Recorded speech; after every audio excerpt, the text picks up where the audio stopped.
are less than 4 days away from SummerSlam, which means we are approaching Triple H's anniversary for taking over creative. Let's talk about the hits and misses and some Raw on today's episode of Wrestling with the Homies.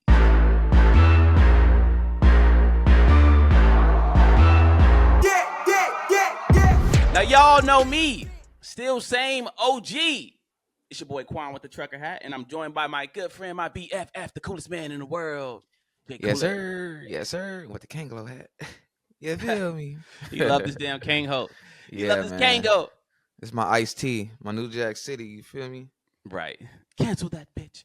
So, Cooley, bro, can I ask you a question, dog? Let's hear it. Yeah, my producer said I find a way to say cancel that bitch every episode. I really do. If you can't tell out there, I'm trying to make that a thing.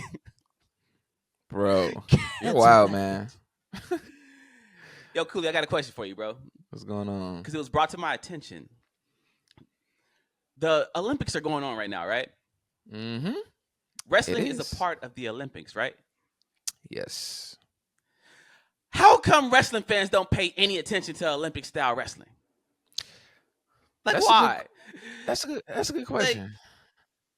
Until Kurt Angle shows up on Raw, or someone like Gable Steveson or even Chad Gable shows up in WWE, we don't pay no attention to Olympic-style wrestling, which is the real stuff.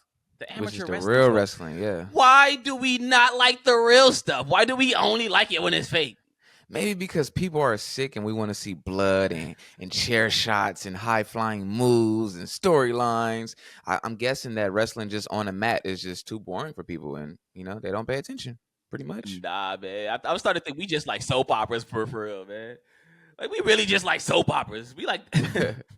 You say we like soap operas.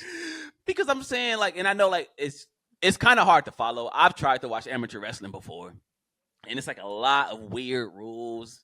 And the grappling, and like it's kind of weird to watch it. It if you're not following it closely, then it's not gonna make sense. So it's easier to just watch something on TV that's super dumbed down with storylines and girls doing weird things and guys with face makeup and face paint.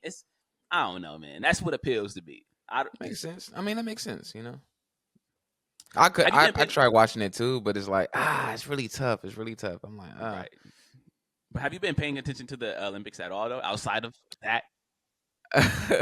I've been paying attention to the men's basketball for the first time. Lord. I don't watch the men's, I'm not going to lie. I don't really watch the men's basketball. I just really pay attention to track and field. How could you not? I feel like the men's basketball is the main thing that we watch in the U.S. Nah, it's because, like, you just know they're going to blow a team out. So it's like, I'm not even going to watch it. But I'm going to pay attention this year because, LeBron's on his way out the league. He's playing with Steph and KD. This is Steph's first Olympics. So it's like, yeah, I'm going to check it out. And he's still the best on the team. Can we talk about it? 40 How years is old? LeBron James, 40 years old, balling out? And the U.S. team is not blowing people out this year. It's kind of shocking to me because I thought they're waiting for the finals. Okay. I think these other teams are just good. I think these other teams are just really good. Seeing Dennis Schroeder out there locking people down, seeing Joker out there do his thing, like this is not what the Dream Team was playing against. Because when the Dream Team was playing, not to make this a whole Jordan versus LeBron thing, but when the Dream Team was playing, they was hooping against Tony Kukoc, bro. It's a little different these days. Luka Doncic ain't Tony Kukoc. Right. When the Dream Team was playing, it was like maybe 20 guys in the league that were from like overseas. Nowadays, we got Luka, we got Joker, we got SGA. What's my boy Jamal Murray? Dylan Brooks is trash. We're not even gonna get on Dylan Brooks, man. Come on, man. Yeah, Dylan Brooks is crazy. Ass. He's ass. I can't stand that dude. And he dressed like Dean Ambrose. He be out there with the black tank top on with the skinny. Like, get this man off my TV, bro. Can you believe it's Curry's first Olympics? I've always wondered why. Insane. Yeah, I always wonder. I mean, I get it. I feel like Steph Curry early on had ankle issues, so he wasn't gonna play in the summer. Like, know what I'm saying? It's time for people to sit down and get some. I really didn't want AD and LeBron to go over there. And I know this is a wrestling podcast. I'm sorry we're getting real basketball deep on y'all, but I didn't want LeBron and AD to go over there just because AD misses a lot of games every season. I don't want him to get hurt in the Olympics and then have to sit out during the season. He did I'm a good Laker last fan, season. yo, so he it is good what it season. is. He did good last season, man. He But did good last season. But it does feel good to see LeBron still hooping and showing that he's the best because he's 40 years old and he's looking like he's the best player on that team. I know KD had a little nice game the other day when he had like 21 points, no misses, but LeBron is still LeBron. Let's put it that way. LeBron still Bronning, man. So, Cooley, you know how we were talking about pet peeves an episode ago? Yes. I got a new pet peeve, man. I got it. Yo, I said an episode ago, and my producer in my ear, he gonna say, yesterday. That was not yesterday, my brother. Oh, actually, that was yesterday. But look, we were talking about pet peeves. And I have realized that I have a new pet peeve, bro. Let's hear it. I can't stand Kendrick Lamar fans who dig deep to find special meanings in everything he does. I hate it. It's getting on my nerves. I hate it. Because look, at this point, man, Kendrick Lamar can sneeze on a song. He can be rapping and just sneeze because dust got into his nose. And you'll find a Kendrick Lamar fan on Twitter being like, well, he sneezed at the 30-second mark, but if you look it up, you'll find out that the slaves in the slave times, they used to sneeze to speak in code. So really what he's doing is calling Drake a colonizer. It's like, bro, no, he just sneezed. What are we doing? Hey, man, this beef has brought, all these fan bases true colors out because Kendrick, fan. Oh, man. They go full 10 hat when it comes to Kendrick Lamar. Everything he does, they try to find 17 meanings in it. They remind me of me when I was like 13 years old, believing Tupac was alive because of the 7-Day Theory madness. So I can relate. I like definitely 13. Thought Tupac was alive. A part of me still think Tupac is alive, bro. I really thought Pac was alive, bro. I was like 13. Tupac is in Belize right now, bro. Then I grew up. I'm like, nah, he's dead. He's pretty much right. Alive. And then I remember the conspiracy, the Machiavelli album, the Suge Shot Me joint. Like, remember that? He definitely didn't say Suge shot me, but I believed for like 20 years that he said Suge shot me. I think everybody did, bro. Man. Everybody did. Bro, they treat Kendrick like he is Picasso. They act like anything he does, it's 17 meanings in it, and I can't stand it. It's one of my biggest pet peeves right now. I had to mute Kendrick Lamar's name on Twitter. And I'm a Kendrick fan. I've been a K-Dot fan since the Kendrick Lamar EP. But nah, I can't take it. That's what, 2009? 2009. That's 2009, yeah, because Overly Dedicated came out in 2010, I believe, or 11. Right. But don't get it twisted. Kendrick still smoked Drake. It's no question about that. That's a fact. None at all. Facts. But anyway, man, like I said, we are 4 days away from SummerSlam. Did you tune in to Raw last night? I did, and it was, it was all right, bro. Come on, man. You sound like you was cool. Digging it. It was cool. I ain't gonna say it was super mid, but it was cool. Right. Had some great moments. Before we deep dive into it, can I get my hashtag Talk Some Raw segment out of the way? Can I do that? Let's get it going. Can I do that? Let's get it going. So let's hashtag Talk Some Raw. Pause. That was weird. The show opened with Seth Rollins dressed as Lil Nas X if he worked at Foot Locker. And if you think that's bad, just wait. It's going to get worse. CM Punk and Drew McIntyre bickered back and forth like neckbeards in Tony Khan's comment sections. And I'm still trying to figure out why Seth Rollins is in this match. Seth Rollins is the most unnecessary third man since Tony Yayo.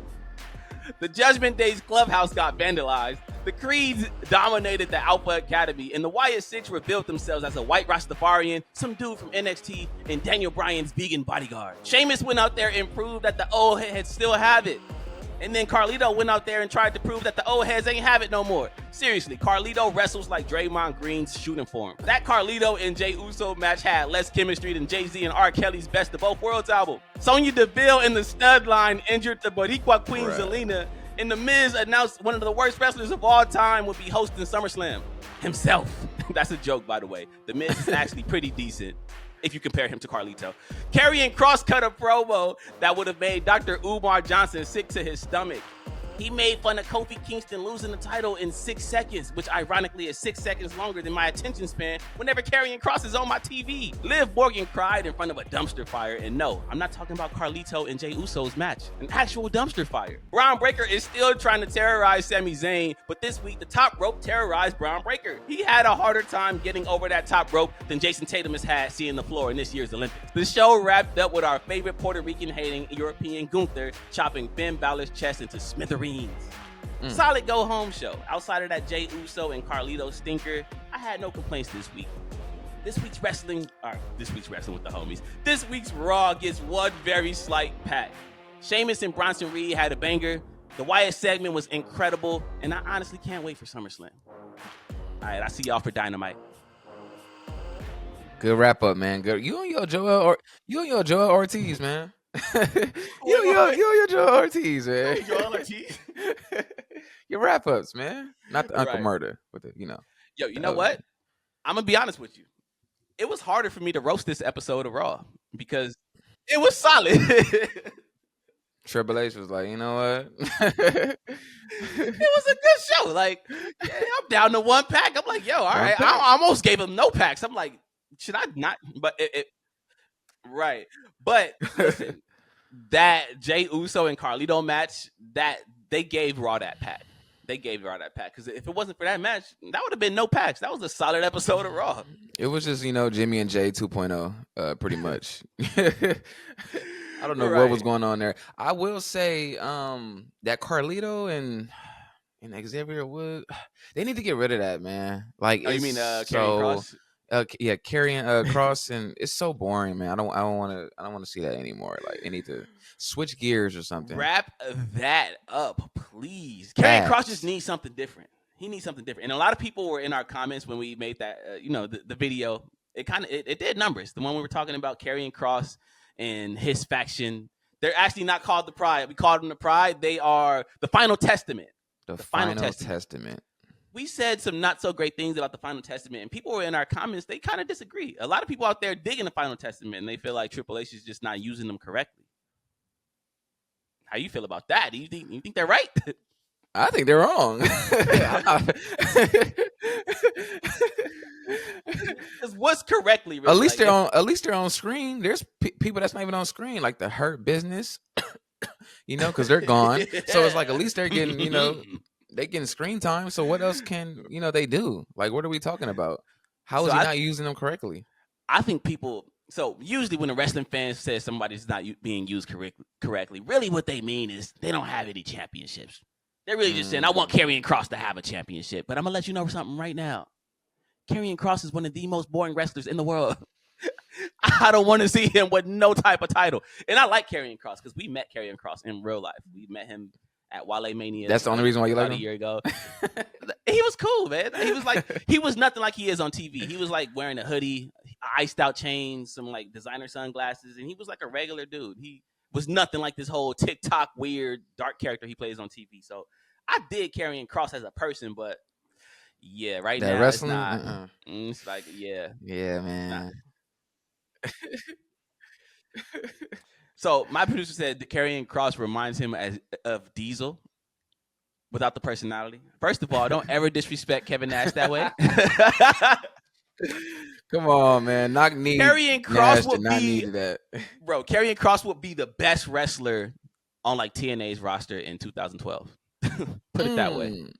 Like, he is an incredible wrestler on a roster that doesn't have incredible wrestlers. But once you with the big dogs, once you next to Seth Rollins and Damian Priest and Gunther and all these people, it's like, he don't really stand out like that no more. You know what I'm saying?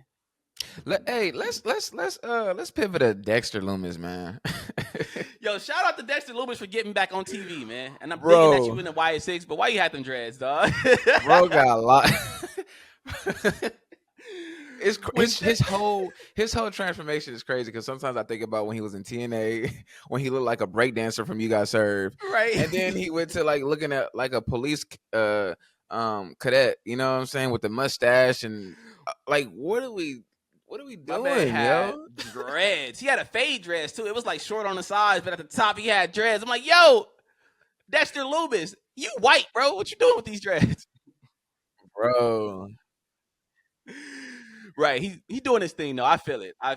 He being a wrestler, man. He really tapping Dexter in with his Loomis, gimmick. bro. Like I'm digging it. I'm digging the YS6. I know I love it. the spot machine thing is getting a little old, but I'm digging the YS6, and I'm glad that they're actually wrestling next week. Yeah. And I'm glad they revealed themselves because a part of me was afraid that they was gonna wrestle with the masks. I'm like, yo, how is this gonna work? Oh, like the Fiend was doing.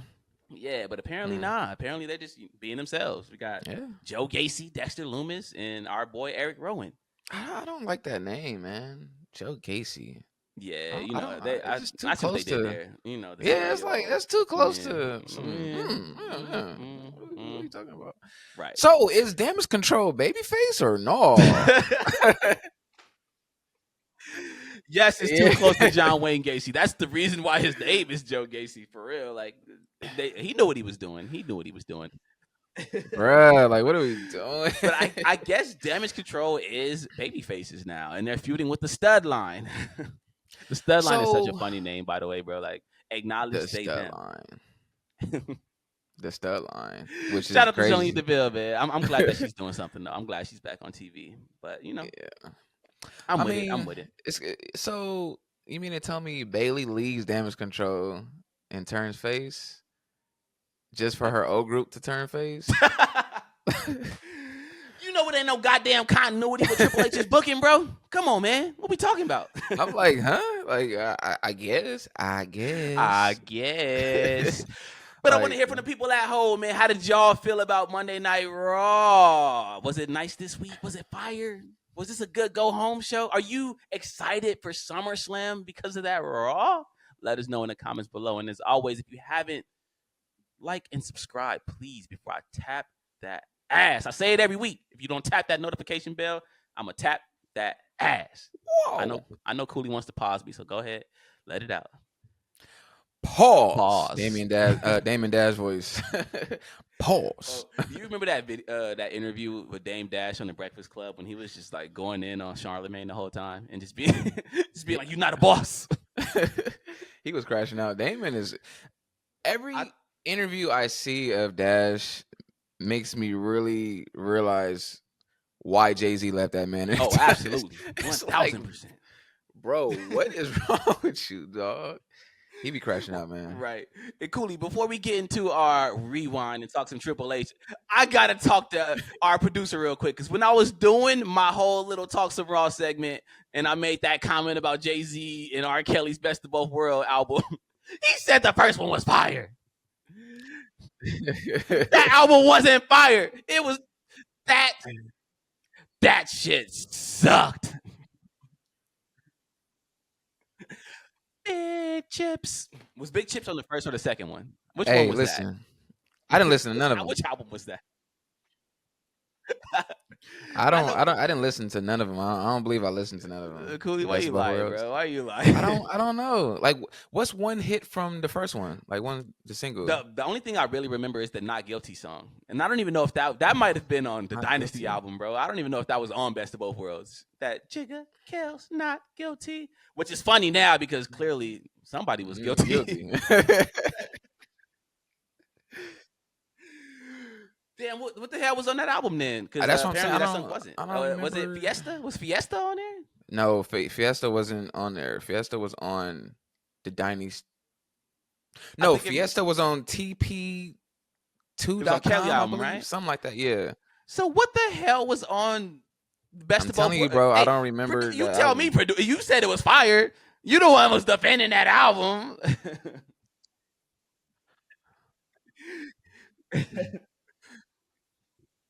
He's claiming that he's never said it was fire. Now he said that it was I. He said he just wants to clear that up because you know.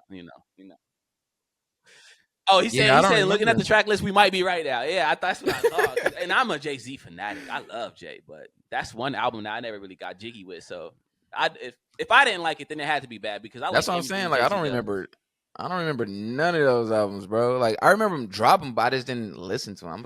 I'm looking at the track list now. They had I don't even know what these songs are, bro. They had something called Oven Light with Beanie Siegel. Shout out to Beans, by the way. Yeah, man. I want to. I remember that. I remember Shake Your Body. I want to see Beanie Siegel do some things with AI. You know how AI can restore people's voices and whatnot. I want to see Beanie Siegel do something with AI because I know Hey. he got hit in the neck and he lost his voice. But I want to see Yeah, that'd be dope. That'd be dope. right, So or Beanie, even if you like listen to this, take notes. you feel me? Ain't no way Beanie Siegel in Philly right now with a tank top on listening to this shit. Yeah, I'm gonna listen to wrestling with the homies right now. Imagine that'd be hilarious, bro. But anyway, man, let's get into some rewind. Cooley, do your thing, brother. Let's get into some rewind. We're not going real back, not way back. We're going, just 2 years, 730. Down the street. We're going just down the street. 730 days ago.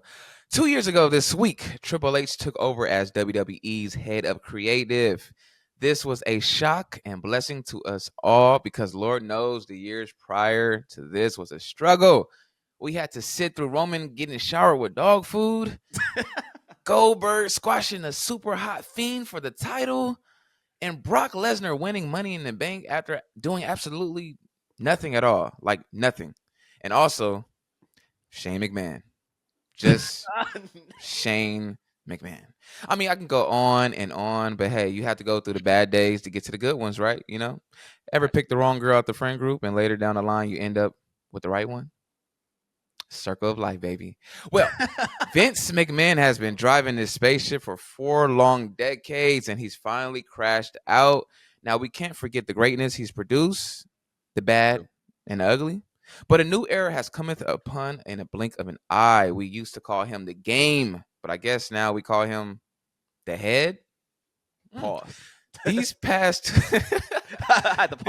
2 years haven't been perfect by any means, but a definite and needed step up from Vince. Now, Qwan, we had to get into the deep of this all. We had to get into his hits, and we had to get into his misses.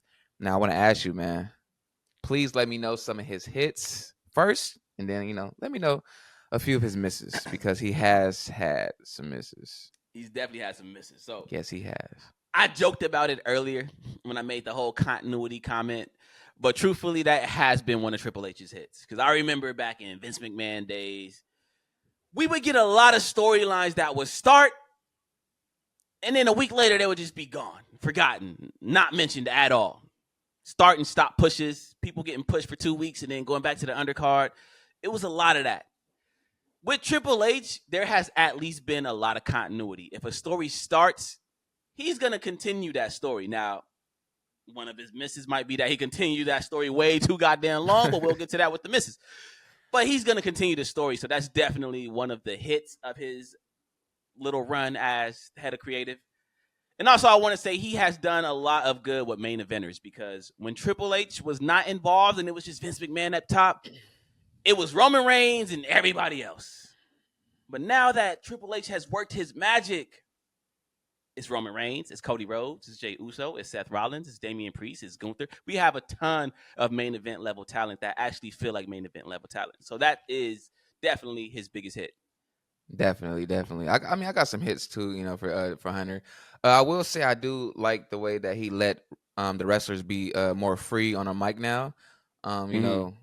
Vince era, they couldn't really do nothing, man. It was they were stuck. It was terrible times, man. And let's not even speak about us going to Netflix soon. So they really gonna be free on the mic. You know who's gonna be the first one to cuss, right? Oh, The Rock. Seth Rollins. Oh, you think he's gonna drop the F-bomb? He's going to. Oh, I know he does. Oh, I will be a stand for life. I know he is, man. I am a visionary. I'm a revolutionary. Facts. I am Seth fucking Rollins. I will lose my mind, bro. It's gonna be fire, man. I do like that he's allowing the talent to work at other promotions. That's dope. That's dope. And my biggest hit for him that I've been talking about for years is him firing Kevin Dunn. Oh my gosh. It's happened. Like, for those who don't know, Kevin Dunn he was a part of the camera crew where we had all these crazy camera movements, every switch. It was so annoying. But now the camera movement has been flawless, smooth. The wrestlers coming from backstage to the ring. It's amazing to see. And I am so glad we are in Hunter's era. Bro, you know what? I actually owe you an apology, Cooley. I owe you an apology for that. Because You used to complain all the time about Kevin Dunn's shaky camera and his back and forth and his camera cuts. And I was one of those people that actually shot Kevin Dunn a little bit of bail. I was like, you know what? The back and forth, the camera cuts, they not that bad. But now that I see the master class that these cameramen are putting on right now in WWE, I see the error of my ways. You were right all along. I should have trusted man, you. You're the camera guy, not me. I got my hands in a little film work, and whoo, that was messing with my eyes. It was like going back and forth every hit. I'm like, bro, this is not it, man. We're gonna get a concussion like we riding Apocalypse at Six Flags. Like, bro, what is we doing here? Right. But that's definitely one of my biggest hits for Triple H. But let's get into his misses. It's a lot of those. Let's get into his misses real quick. What you got for me, man? So Triple H is not perfect by any means, and it's time to admit that. It's okay to admit that Triple H is not perfect. I know I call him Daddy H sometimes because he does a lot of good, but yo, Triple H be missing, bro. Triple H be like LeBron James at that free throw line with the game on the line. He be bricking. And one of his biggest breaks is long-term storytelling. He is married to too long of a term. Because to me, long-term storytelling is a story told in a year. The Rock and John Cena was a long-term storytelling. Remember that? When The Rock, they challenged each other for next year's WrestleMania and it went on a year. Triple H don't believe in a year. Triple H likes to stretch things out like Mr. Fantastic's arms. Cody Rhodes should have won the championship when he first faced Roman Reigns at WrestleMania, but no. Triple H wanted to stretch that out for 2 years. I hate that Triple H does this because it ignores people who get organically over, like LA Knight, like Jey Uso. So that's one of his biggest misses to me. Another one of his biggest misses to me, the tag team division. When he took over, the tag team division was actually in a good space. When Triple H took over, the Usos were tag team champions, and they had that tag title for like 2 years. They were with the Bloodline. They were doing their thing. They dropped it to Cody Rhodes. No. They dropped it to Sami Zayn and Kevin Owens, right? Yep. And then at some point, the Judgment Day got it, and then it went to Cody Rhodes and Jey Uso. It just got weird. Just put it that way. The tag team division got weird. Right now, DIY has the tag team titles, and it seems like nobody gives an absolute shit about DIY and them tag team titles. And I really need Triple H to get that together because when he took over, I was excited for tag team wrestling. And apparently the Motor City Machine Guns are on their way to WWE. So if they are, we can't have this division looking like it looks right now. We cannot. I mean, I feel you on that because one of his misses for me is the women's division because I feel like the women's division has been going in circles, man. First of all, if Jay was really that good, why is she still in the tag team? You know? Here we go again. I feel like she should be on her. I feel like she should be on her solo run, but I really think that Triple H have no plans for her at the moment. He really believes in her. He is her his Rhea. You know how he believes in Rhea. I really truly believe that he thinks the same way for Jay. So he want to protect her at all costs. Mm-hmm. And until one of the GOATs, Charlotte Flair, gets back, maybe we might get that solo run. But the women's division hasn't been doing it for me at all. I don't know where Becky is at this point of her life because she's been gone. Contract done. Yeah, she might not be coming back. There's a chance that Becky Lynch could be done with wrestling. That's I think that's a huge hit, man. Like dang, right. We need her. To be honest, in this division, yeah, we do. So I feel like the women's division is. I feel like there's a lot of younger girls that can carry the torch at this point. Like when I look at Tiffany Stratton, I look at Ariana Grace over in NXT. I even look at somebody like Jade Cargill. I feel like we are married to that 4 horsemen of Sasha Banks, Becky Lynch, Charlotte Flair, and Bayley. But at some point, we got to let the new girls just rock out because they're good enough. Like, look at Rhea Ripley, man. They let Rhea Ripley rock out, and she became the biggest women's star on the roster. So at some point, we just got to let the old guard be the old guard. But that's how I feel. I don't know.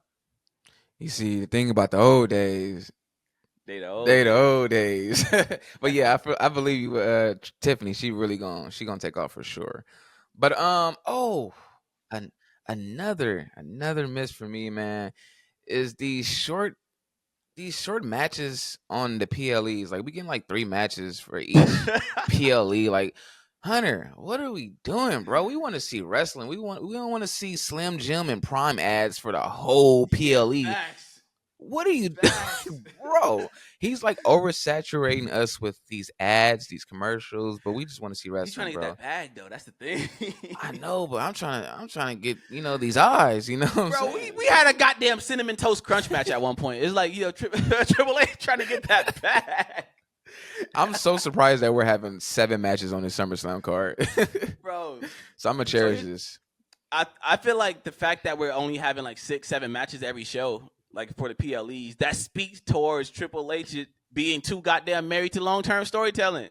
Because it's like he can only focus on these 4 stories at one time. Yeah. Back in the day, we would have like 10, 13 matches on one show. But now, Triple H, 5 matches for a PLE. 5? You want me to tune in for 5 matches? They lucky this shit is on Peacock. Because if it was on pay-per-view, I'm not paying $49.99 for 5 matches. We getting 5 matches and a 3-hour pre-show for SummerSlam? Yeah, Triple H, world champs? World champs or what? No, I was kidding. Do not get me started on Noah Lyles. I hate that dude. Hey, man, he an anime fan, so shout out to Noah. I don't give a goddamn about his anime fandom. That world title, that whole world champion thing, that made me so mad, bro. Was he wrong? Because what was he saying? He was saying, how can the NBA players, he was saying, how can they be world champions? You won the NBA title. It's not the championship of the world. That's just the NBA. Bro, what is the NBA made up of? It's not just American players, right? From around the world. That's why international players come to the NBA. Thank you. Giannis, Luka. And right now they're playing in the Olympics. Who are they playing against? They're playing against Spain and Germany and Sudan, right? Who are these teams made up of? NBA players and the best players in their nation / whatever. But so that whole Noah Lyles thing, that made me so mad, bro. I can't stand that dude. Right. Right. He said the second best players in their nation. It's true. Facts. It's true, but I can't stand that guy. But before we wrap up, man, give Triple H a grade for me. Since it is his 2-year anniversary for taking over, what would you give Triple H? I'm gonna give Triple H A-. Damn, that high? Yeah, I'm giving him A-. I almost gave him a C+, bro. Whoa, nah, man. Nah, I'm trolling. I'm trolling. It's me. As much as we hated on Vince, Triple H is doing the Lord's work. I'll give him a B+ only because he got a lot of misses. We talked about it at length on this podcast, so I'm not even going to get into it. But Triple H ain't pushing the brothers. He ain't pushing the brothers, so that's something that I hold against him. But yeah, that's a mess. But wrestling been at it's been his best since the Attitude Era in my eyes. So I really he get that done. Bro, so I mean A-. Audience sizes are the best. They're the biggest they've been since like the Attitude Era. TV ratings are climbing up instead of down slowly like they were before. So it's like, can we really complain about Triple H's era? We're starting to see. We can have complaints, but at the end of the day, it's like as a total package, Triple H is doing this thing. So shout out to Triple H. Starting to see. Happy anniversary, Papa H. 2 years. Right, 2 years. Triple H. Bro, Triple H got us to care because at one point I was damn near done with wrestling, bro. I'm not gonna lie. Bruh, 2019, I was like, you know what? I'm just gonna move on from wrestling, find something else that I like. So, AEW pulled me back in. I'm not gonna lie, y'all know me. I'm an AEW guy. They pulled me back in, but then Triple H took the ball and ran with it. So, shout out to Triple H. I'll give you a B+. I ain't gonna give you an A- like my brother Cooley, but I'll give you a B+. A-. A minor. I had to say it. When you said A-, it came to my mind. Oh, man. And on that note, we are going to get out of here. But people, I want to hear y'all opinions on Triple H's first 2 years of head of creative. What's your letter grade for Triple H? Is he hitting or is he missing? Let us know in the comments. And as always, it's Wrestling with the Homie Crew. And we are out of here. Until next time. See y'all.